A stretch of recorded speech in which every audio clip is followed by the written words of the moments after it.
بسم اللہ الرحمن الرحیم۔ السلام علیکم ناظرین، میرا نام ہے اطہر ریاض اور آپ دیکھ رہے ہیں اطہر وائس یوٹیوب چینل۔ آج کی اس ویڈیو میں ہم ذکر کریں گے کہ ایک انوکھی مدد انوکھے طریقے سے کیسے ہوئی۔ تو جو دوست ہمارے اس یوٹیوب چینل پر نئے ہیں ان سے گزارش ہے کہ ہمارے اس یوٹیوب چینل کو سبسکرائب کر لیں۔ سیدنا شیخ حضرت عبد القادر جیلانی رحمۃ اللہ علیہ ایک دفعہ سفر حج پر روانہ ہوئے۔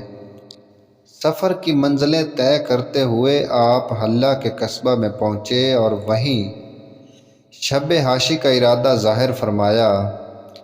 لوگوں کو معلوم ہوا تو وہ جوق در جوق آپ کی خدمت میں حاضر ہوئے اور عرض کیا کہ آپ ہمارے گھر میں رونق افروز ہوں۔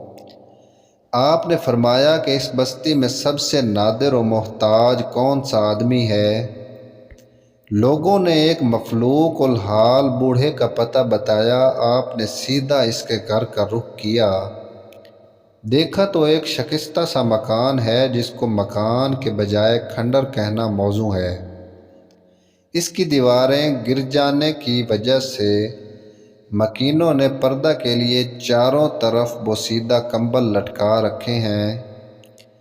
اس مکان کے اندر آپ نے ایک بوڑھے شخص، ایک بڑھیا عورت اور ایک لڑکی کو بیٹھے ہوئے دیکھا۔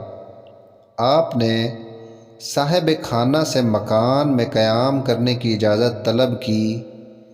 بوڑھے نے اہلم و سہلم کہا اور آپ اس کھنڈر نما مکان میں ٹھہر گئے۔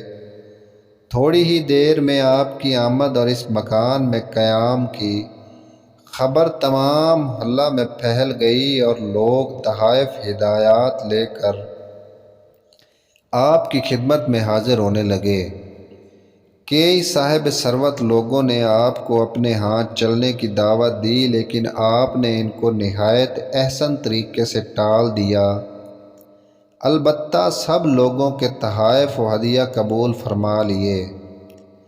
ان میں سونا چاندی، گائے بھیڑیاں، بکریاں، غلہ اور بے شمار دوسری اشیاء تھیں۔ آپ نے یہ سب کچھ اس بوڑھے کی نظر کر دیا اور خود رات گزار کر دوسرے دن مکہ معظمہ روانہ ہو گئے۔ آپ کے جانے کے بعد اس بوڑھے کا شمار حلہ کے امیر ترین لوگوں میں ہونے لگا۔ فی الحقیقت اس کے گھر میں قیام سے آپ کا مقصد ہی یہی تھا کہ اس کی امداد کی جائے اور اس کو ناداری اور فلاقت کی مصیبت سے نجات دلائی جائے۔